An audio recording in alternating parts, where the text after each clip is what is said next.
Our nation is in dire financial straits, and unfortunately, many on both sides of the aisle are blowing smoke about how serious they are in dealing with this problem. The fact is we're looking at a record $1.6 trillion deficit. Now, it wouldn't have been a record, and it wouldn't have been $1.6 trillion, but for one vote. The Obama-McConnell tax compromise, the Republicans insisting that all of the Bush tax cuts passed in a time of surplus should be continued in a time of record deficits. That means tax cuts for millionaires and billionaires and other special interests with borrowed money, or we will forego the revenue of having them pay a fair share of their taxes, say the rate they paid in the Clinton era when the economy did very well, and they did very well. So with that one single vote, suddenly we jumped up to a $1.6 trillion deficit. Now the Republican majority says, oh, no, cutting taxes doesn't count. Their rules deem that cutting taxes doesn't count. We can cut taxes without reducing spending, borrow the money, increase the deficit and the debt, but they say it doesn't count. They have deemed that in their rules. So they're really blowing smoke here. You cannot pretend that you're serious about the deficit if you say we can continue to reduce income. Here's what this year's federal budget looks like.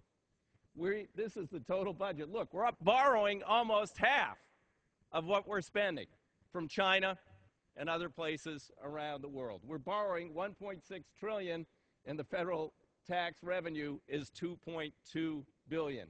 Those are just extraordinary numbers.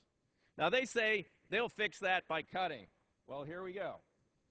Here we go again. The budget, $3.8 trillion, deficit, $1.6 trillion. But they say, but wait a minute. You can't increase revenues. Nope. You could decrease revenues. They say that wouldn't count. Department of Defense is off limits. Entitlements are all off limits. Mandatory spending, meaning agriculture subsidies and other egregious things, those are all off limits. We will balance the budget by going after non-defense discretionary spending. Seems to be a little bit of a problem here. Here's the deficit, $1.6 trillion. Now, if we eliminated defense discretionary spending, which would mean basically the daily operations of the government in the United States outside the Defense Department, all gone, close the door, open the federal prisons, let the prisoners out, no more Justice Department, no more FBI, no more Border Patrol, none of those things. Just get rid of all that stuff, the IRS, Environmental Protection Agency, Department of Education, Health Education, Centers for Disease Control, all gone. Well, you would still have a $1 trillion deficit. But don't worry, they're going to get us there by cutting. You can't get there simply by cutting. Yes, you need to cut. You need to reduce and eliminate wasteful programs.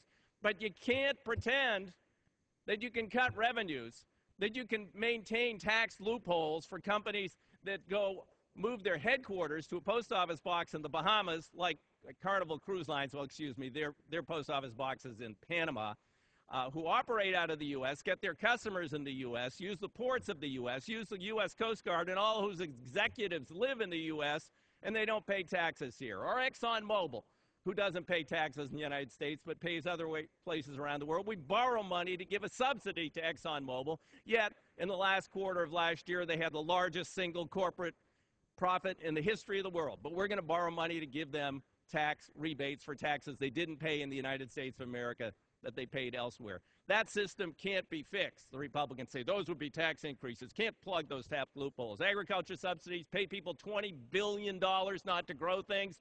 Nope, can't go there. We're going to balance the budget by hacking away at non-defense discretionary spending. Unfortunately, physics and reality don't work for them here, nor does math, because it's a tiny fraction of the deficit if we totally eliminated those programs instead of just hacking at them. So let's get real. Let's get together here. The country is confronted with a serious long-term debt problem, and as everybody said yesterday, everything's on the table. Well, it's not, but everything should be on the table.